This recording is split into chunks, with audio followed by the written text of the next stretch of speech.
예, 주일학교 사역자이기 때문에 다소 여러분들의 상상력을 먼저 자극하는 일을 시작하고 싶습니다. 제가 오늘 예배 끝나고 상상입니다. 여러분들에게 무료 영화 티켓을 드린다고 했을 때 그 영화가 우리나라에서 가장 소리도 좋고 사운드도 좋고 그리고 화면도 넓은 곳입니다. 그곳에서 볼 수 있는 영화는 많은 예산을 투자한 초대형 블록버스터, 제목은 출애굽기입니다. 네, 너무 신나하시네요. 그 영화를 볼 때 여러분들은 어떤 장면이 가장 기대가 되는 장면일 것 같습니까? 홍해가 쫙 갈라지는, 아니면은 도대체 메추라기가 하늘에서 어떻게 내려오고 날아올지, 아니면 구름기둥과 불기둥은 도대체 특수효과를 어떻게 해야지 정말 실질적일지, 많은 것을 기대하게 되죠. 사실 출애굽기 1장, 오늘 읽으신 본문은 15절, 21절을 읽었지만 저는 출애굽기 1장 전체를 다루고 싶습니다. 출애굽기 1장 15절 전까지의 내용들은 상당히 많은 배경을 다루고 있고 이미 많은 언론에서 나온 이집트 왕자 혹은 다른 엑소더스라는 영화를 통해서도 이 장면들을 묘사할 때 딱 14절까지만 묘사하고 바로 2장으로 넘어갑니다. 그래서 출애굽기 1장의 15절에서 22절은 생각보다 많은 사람들이 잘 인지하지 않습니다. 대충 3파 몇 명 있었어 라고 하지만, 그러면 성경을 작성할 때 굳이 3파라고만 작성했지 굳이 10부라, 그리고 부하, 이 당시에는 점토 아니면은 돌이었는데 힘들게 10부라 부하 괜히 작성하지 않았습니다. 하나님께서 필요해서 작성했던 거고, 많은 사람들이 모세와 바로라는 인물을 출애굽기라는 영화를 볼 때 기대하겠지만 사실 출애굽기 1장에서, 아니 출애굽기 전체의 첫 부분에서 다루는, 크게 역사적인 배경을 다루고 한 개인의 초점을 맞추는 첫 번째 인물은 오늘 함께 살펴보실 십부라와 부하입니다. 저는 성경을 좀 같이 읽으면서 이걸 나눴으면 좋겠는데요. 불편하시겠지만 같이 성경을 준비해 주시고 오늘 본문 15절 잠깐 다 같이 한번 읽어보겠습니다. 시작. 애굽 왕이 이브리 산파 십부라라는 사람과 부하라는 사람에게 말하여. 아멘. 예. 이 오늘 산파 십부라와 부하가 만난 사람은 두 번째 인물이 나왔죠. 애굽 왕입니다. 애굽 왕이 어떤 사람인지는 8절에 나옵니다. 1장 8절 같이 읽어보겠습니다. 시작. 요셉을 알지 못하는 새 왕이 일어나 애굽을 다스리더니. 예, 십부라와 산파 본격적인 주인공을 다루기에 앞서 먼저 이 애굽 왕에 대해서 말씀드리고자 합니다. 중학교 때 세계사 시간이었던 것 같습니다. 맨 처음에 인류의 기원을 다루면서 세계에 있는 4대 문명을 다룹니다. 마야, 잉카, 다시요. 마야 문명, 중국에 있는 문명, 메소포타미아, 이집트 문명입니다. 이집트 문명에 가장 가까운 메소포타미아 지역만 하면 수많은 침략과 반란 때문에 왕들이 자주 바뀌었습니다. 또 우리나라 조선시대, 그런 시대만 봐도 자주자주 반복되는 반란이 있었죠. 근데 이집트는 수많은 고고학자들이 살펴봤는데 아직까지 반란에 대한 기록을 못 찾았다고 합니다. 그만큼 왕의 힘이 엄청 셌어요. 여기는 그냥 새 왕, 우리는 왕정에 대해서 알고 있지만 여기서의 왕은 생각보다 많은 힘을 갖고 있습니다. 그리고 이 왕이 갖고 있는 정치적인 힘뿐만 아니라 이 당시에는 종교적인 체계도 엄청 대단합니다. 옛날 고대 시대 사람을 우가우가 막 메모드 잡고 사슴 사냥하고 갈 것 같잖아요. 아닙니다. 이 이집트에는 세 개의 지역을 기반으로 세 개의 교단이 있었고, 절대신 나를 숨기는 숭배하는 세 개의 교단이 있었고, 세 개의 교리가 있었습니다. 곳곳에 신전들, 제사장들, 엄청나게 종교적인 신학적인 발전도 있던 곳입니다.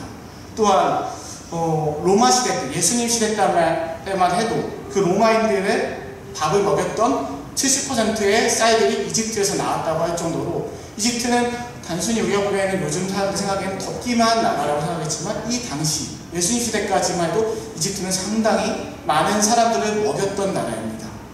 그 나일강뿐만 아니라 이따금씩 건너가는 나일강, 그리고 지리적으로 있는 삼각주 지역이 얼마나 먹였냐면, 여기 오늘 본문에 보시면은 1장 5절에 보시면 야곱의 허리에서 나온 사람, 즉 야곱 때 온 사람이 이 이집트에 처음 도착했을 때 70명이었다고 해요.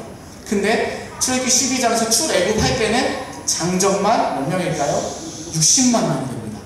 그래서 많은 성경학자들은 그러면 여성들과 아이들 다 포함했을 때 한 200만 명이 나갔을 거라고 생각하는데요. 어떤 재미난 신학자는 요거를 계산을 했대요. 430년이면은 한 커플, 한 부부가 최소 24명의 애들은 낳았다고 해야지 이게 인원이 된대요. 왜냐면 처음에 왔을 때 몇 명에 70명. 하지만 나갈 때 몇 명이 200만 명이라는 거예요. 그래서 엄청나게 많이 먹었겠죠. 근데 요즘 아시죠? 아이들 키우시는 부모님들 아시겠지만 애기들 분유가 뭐 엄청 먹거든요. 근데 이 한 집안에 24명을 키우려면 엄청나게 많은 걸 먹였어야 되고 그 식량들은 다 이집트였기 때문에 가능했던 것입니다. 그래서 이집트를 왜 이렇게 많이 말했을까? 이렇게 많은 것이 풍요롭고 그곳에서 정치적으로 으뜸이었던 왕. 이런 왕도 있죠. 역사적으로 짐이 곧 국간이라 하는 왕도 있지만 바로 왕의 세계관은 짐이 곧 우준이라는 세계관입니다. 왜냐하면 바로의 위치는 그 수많은 신들, 수많은 절대신 나와 그 아래에 있는 하토스, 토트와 같은 인간의 감정과 농경, 모든 생활을 다루는 신들, 그들과 합하는 왕이 바로 왕이었기 때문입니다. 바로 그래서 이 사람들은 축제 또한 바로 왕의 장래, 바로 왕의 태어남, 바로 왕의 즉위 이랬을 때 엄청난 민족적인 축제를 했습니다. 자, 이 정도면 바로가 엄청 대단한 사람인 건 알 겁니다. 그 왕이 다시 의대로 돌아와서 그 왕이 오늘 십부라와 부하와 대화하고 있는 것입니다. 십부라와 부하에게 그 왕이 했던 말은 이겁니다. 제가 읽어드리겠습니다. 16절 이르되 너희는 히브리 여인을 위하여 해산을 도울 때 그 자리를 살펴서 아들이거든 그를 죽이고 딸이거든 살려 두라 라고 했습니다. 왜 그랬냐면 이 1장 10절을 보시면 나와 있습니다. 1장 10절은 다 같이 한번 합독하겠습니다. 시작. 자, 우리가 그들에게 대하여 지혜롭게 하자. 두려운데 그들이 더 많게 되면 전쟁이 일어날 때 우리 대적과 합하여 우리와 싸우고 이 땅에서 나갈까 하노라 하고. 애굽에서 절대적인 위치에 있던 그 애굽 자체보다 더 큰 우주적인 존재인 바로가 생각할 때는 이 사람들이 나가는 거에 대한 걱정이 든 겁니다. 창세기 50장 맨 마지막 24절을 보면 요셉은 이렇게 유언합니다. 제가 읽어드리겠습니다. 요셉이 그의 형제들에게 이르되 나는 죽을 것이나 하나님이 당신들을 돌보시고 당신들을 이 땅에서 인도하여 내사라고 했습니다. 너무나도 정반대죠.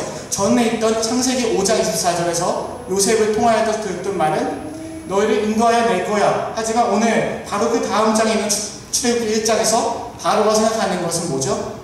얘네가 이 땅에서 나갈까봐 난 두렵다라는 겁니다.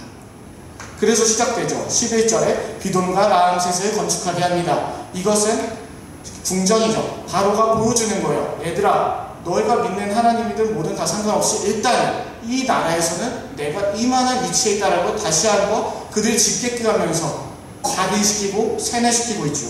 14절에 가면은 이것도 안 되니까 어떻게 됐죠? 이제 그들의 생활까지도 괴롭게 합니다. 원래는 내가 이만큼 대단한 사람이야 나타나는 바로의 궁전을 짓게 했지만 그것도 안 먹히니까 이제는 너의 생활까지도 내가 터치할 거야 하면서 흙을 이기고 벽돌을 굽는데 이게 흙을 이기다 단순히 애들 두꺼봐 할 때 그 정도의 흙이 아니라요. 정말 거의 이 강대 싸움보다 조금 더 큰 벽을 만들게 합니다. 엄청 커요. 쉽지 않겠죠. 그런 것을 하면서 생활까지도 괴롭게 하고 있습니다. 근데 오늘의 제목이 십부라와 부하의 지혜였죠. 지혜라는 말이 잠언서 같은 데 많이 나오는데요. 출애굽기에는 몇 번 나올까요? 딱 한 번 나옵니다. 오늘 우리가 살펴볼 출애굽기 1장 딱 한 번 나옵니다. 우리 출애굽기 1장 여러분들과 좀 전에 같이 읽었습니다. 10절 같이 한 번만 다시 읽겠습니다. 시작. 자, 우리가 그들에게 대하여 지혜롭게 하자. 두렵건대 그들이 더 많게 되면 전쟁이 일어날 때 우리 대적과 합하여 우리와 싸우고 이 땅에서 나갈까 하노라 하고. 아멘. 그 바로와 이 세상의 모든 것을, 그 이집트의 모든 것을 주관하고 있다고 믿는 바로가 생각한 지혜, 그거는 이스라엘 백성들이 나가지 못하게 하는 것입니다. 이 세상을 만드신 하나님의 지혜로 볼 때는 요셉의 유언처럼 이 사람들이 나와야 되는데 그와 반대편에 서 있는 바로의 지혜는 뭐죠? 나가면 안 돼가 된 것입니다. 그래서 이 지혜가 왜 출애굽기 한 번에 나왔을까? 이 지혜를 검색을 해봤습니다. 구약을 한정해서 검색을 해보니까 잠언에 확실히 많이 나왔고요. 잠언서도 1장부터 30장까지 있지만 그 잠언서의 내용들이 중반부 10장부터 30장까지의 내용은 그 당시에 있던 고대 잠언집들과 내용이 많이 비슷합니다. 그래서 언어와 관련된 거, 생활 관련된 게 그 당시에 있던 메소포타미아 그런 다른 지역의 잠언들과 겹쳐요. 하지만 잠언이 그 정도였다면 하나의 고대 문헌이 되었겠죠. 하지만 이 성경에 등재된 건 잠언의 전제, 1장부터 9장의 내용이 크고 그 1장 9장의 대전제는 잠언 1장에서 7절에 나와 있습니다. 잠언 1장 7절 그 말씀은 여호와를 경외하는 것이 지식의 근본이거늘 이라고 나와 있습니다. 잠언의 그 1장 7절의 큰 전제를 한번 주고 이후 1장에서 9장까지의 내용들에서 계속 지혜를 사모하라, 같은 지식과 지혜, 슬기라는 말에 같은 맥락을 사용하면서 슬기를 사모하고 지혜를 사모하며 이렇게 사랑하라고 말합니다. 지혜를 사랑하라고까지 말합니다. 즉 그 지혜는 무엇인가요? 여호와를 경외하는 것이 지혜입니다. 즉 출애굽기에 오늘 바로는 지혜롭게 하자 한 행동이 하나님을 경외하는 것이 아니었기 때문에 저는 당당히 바로가 지혜라고 말했지만 성경에 대해서 그는 지혜로운 사람은 아니었다고 말할 수 있습니다. 반면에 십부라와 부하가 왜 지혜롭냐?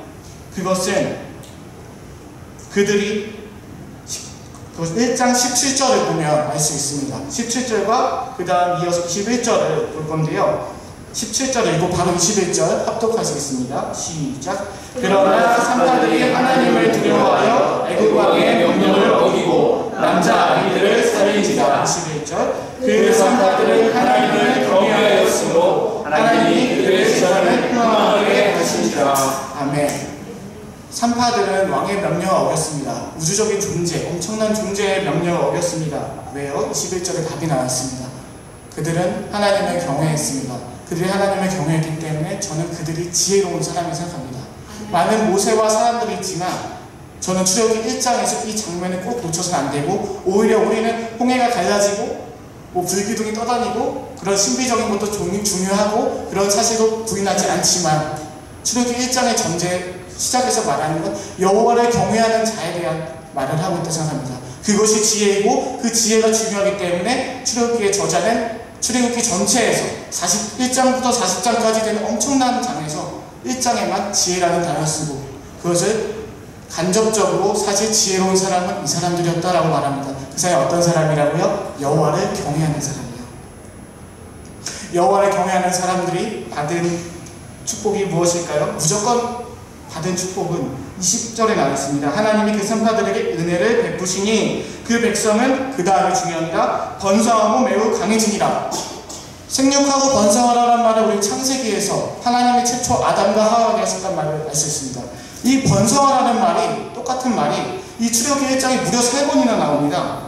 7절에 이스라엘 자손은 생육하고 불어나 번성하고 12절에 보면 그러나 학대를 받을수록 더욱 번성하여 그리고 마지막 산파들이 받은 은혜 20절에 하나님이 그 산파들의 은혜를 베푸시니 그 백성은 번성하고 이것이 은혜인 것 같습니다. 하나님께서 인간을 최초로 창조하셨을 때 주셨던 명령이자 축복 생육하고 번성하라 단순히 커지는 것이 아니라 그 사람들이 하나님을 경외했기 때문에 지혜 있는 자연서 받을 수 있는 누릴 수 있는 축복을 오늘 산파들도 받고 있는 것입니다.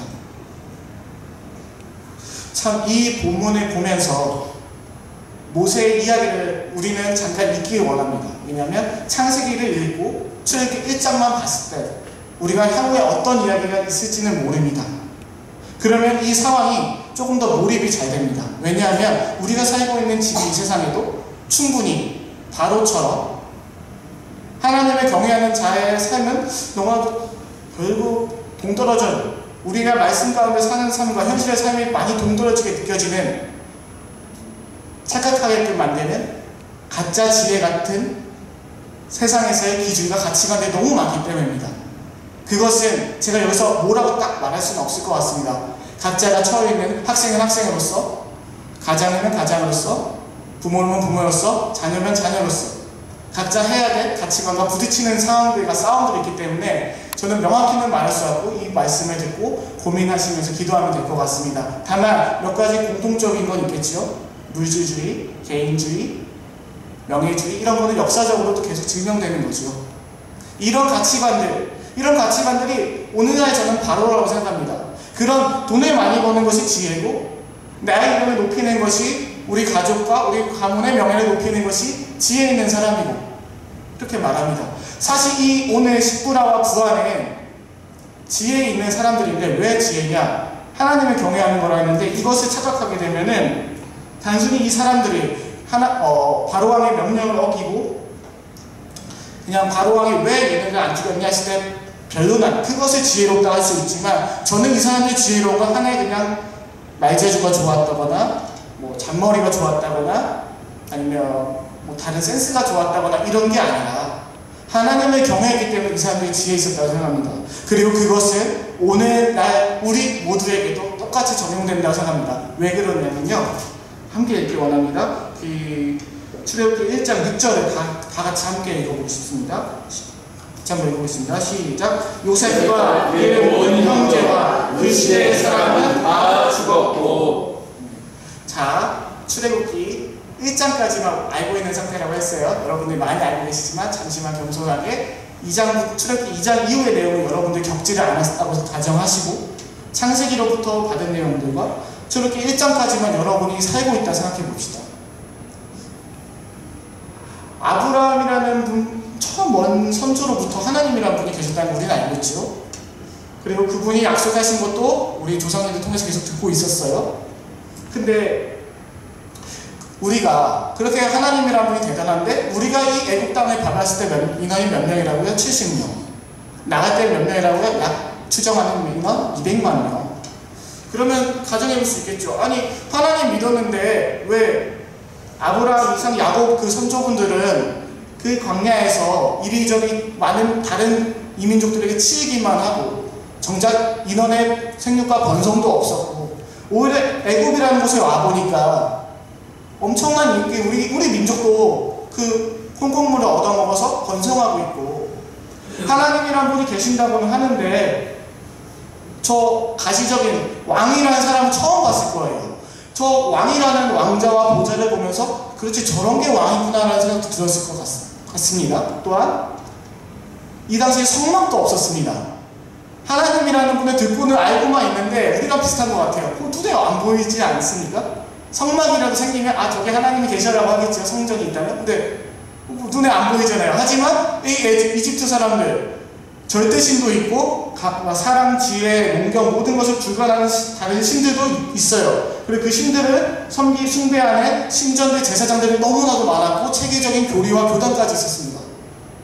그러면은 내가 믿는 하나님이 너무나 미개한 신이 아닌가라는 착각을 할 수 있습니다. 저는 매우 그럴 가능성이 높았다고 생각하고요. 이건 오늘날도 적용된다고 생각합니다. 그런데 그런 시대에 그나마 이 사람들이 그러면 애굽에서 잘 적응할 수 있었던 건 요셉이 있었습니다. 하지만 요셉이 죽었어요. 그리고 6절에 명확하게 명시하고 있습니다. 요셉과 그의 형제와 그 시대의 사람은 다 죽었고 다윗 왕의 시대도 끝났습니다. 우리가 그렇게 성경을 통해서 뜨거운 감정을 느끼는 초대교회 분들도 다 가셨습니다. 선배님들도 가셨습니다. 학교에서 맨날 듣는 멋진 종교개혁 하시는 선배님들도 지금 다 가셨습니다. 가장 가깝게 우리나라 한국교회에서 멋진 부흥과 멋진 선교와 최초로 밟으셨던 선교사님들 뿐만 아니라 부흥을 이루신 멋진 선배 목사님들 그리고 다른 믿음의 믿음의 선배님들도 다 가셨습니다. 그리고 남은 건 우리 세대입니다. 우리 세대는 너무 이 출애굽기 1장에 몰입이 너무 잘 됐습니다. 우리가 세대는 지금 그 유산을 말씀으로 듣고 역사로 알고는 있지만 우리가 살고 있는 세상에서는 엄청나게 많은 가치관들이 우리를 혼란스럽게 합니다. 아니 잘 믿고 하나님도 잘 알겠는데 그런 믿음의 선배님들의 발자취도 잘 밟고 싶은데 왜 이렇게 세상에는 우리가 꿈꿨던 우리가 정말 잘 믿으면 이래야 된다 하면서 기대하고 예상했던 것들은 왜 우리 하나님 밖에 있을까라는 생각을 많이 하게 된다는 거죠. 그래서 참 다시금 이 지혜라는 것에 더 초점을 두게 됐습니다. 단순히 여호와를 경외한다는 게, 하나님을 경외한다는 게 그래도 하나님이 최고야 라면서 아무 근거 없이 아무 그냥 맹신, 그런 맹신이 아니라 왜 하나님을 내가 그럼에도 잘 믿어야 될까라는 건 우리 선배님들도 다 안 계시고 요셉도 갔어요. 지금 내 안에 계신 예수님 때문인 것 같습니다. 예수님도 심지어 제자들까지도 기대했던 대로 그 시절에 가치관대로 사지 않으셨습니다. 그 시절에 많은 사람들은 무시했던 사람들을 찾아가셨고 그 사람들과 대화하셨고 그분이 수많은 바리새인들과 논쟁을 통하면서 많은 것을 개혁하시고 정상적으로 갈 수 있고 좀 양보도 할 수 있는데 전혀 그렇지 않았습니다. 그리고 구약의 선지자들이 예언한 대로 그 길을 단단하게 가셨습니다. 마지막 십자가에서 다 이루었도다 하실 때까지요. 근데 그 결과가 어떻게 됐나요? 그 결과 우리에겐 너무나 큰 은혜와 사랑이 아직까지도 전해져 있지 않습니까? 그래서 저는 예수님의 제자, 예수님이 한 몇 대 제자가 될지 모르겠어요. 수많은 제자분들이 계셔서. 근데 그래도 예수님의 제자로서 가고 그런 예수님으로 이름으로 모인 이 교회가, 우리 교회가 그런 예수님을 닮는 삶으로 나아갔으면 좋겠습니다. 그것이 지혜 있는 것이고 다른 말재주는 뭐 잔머리가 아니라 정말 하나님의 최초에부터 말씀하셨던 이 세상을 만드신 당신의 사랑하는 자들을 돌보시고 이끌어가시는 하나님 나라의 백성들이 가져야 될 지혜, 그 지혜가 십부라와 부하에게 있었고 우리에게도 그런 지혜가 넘쳐나기를 기도합니다. 기도하겠습니다.